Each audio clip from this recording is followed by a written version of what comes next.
is right or wrong in choosing your words? Don't worry, we will learn in a bit on how to mind your language. In this chapter, you will learn to identify several types of language that you should not use in your public speaking or in your daily conversation. The first type of language that you need to avoid is racist. First thing first, we must value and acknowledge that every individual, regardless of race, is unique and should not be stereotyped as such. For example, we can see that not all Indians are rapists and not all Americans are racist. Next thing, we must avoid using racial and ethnic modifiers. This is to identify people where they are insignificant. For example, Hindu traders, Muslim tailors, and Chinese dentists. Last but not least, in avoiding racist language, avoid using derogatory words for people of a specific class, ethnicity, or ethnic group such as Chinki, Sarda, Baya, or Baba. The second type of language that you need to avoid is sexist. First of all, always generalize any position, especially when both genders were included. Try to change the use of man into a general term. Next, we must avoid the usage of any masculine pronouns. Instead, switch it to a pair of pronouns that makes everyone feel welcome.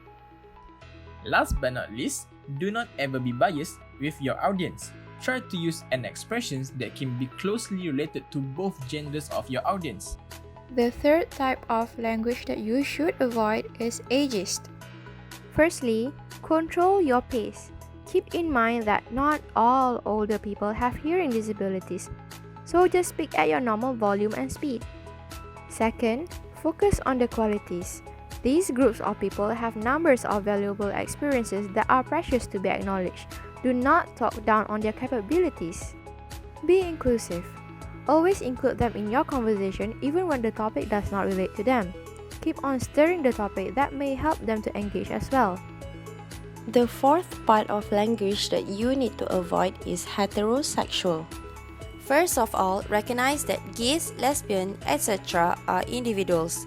Don't categorize them as an unwanted group. Instead, respect them as a human being. Next, refrain from using mannerisms. Abstain yourself from calling out names or doing negative gestures to gays or lesbians. Lastly, don't perpetuate stereotypes and intentionally exclude gay or lesbian friends. Creating rumors are not a good way to make them feel left out.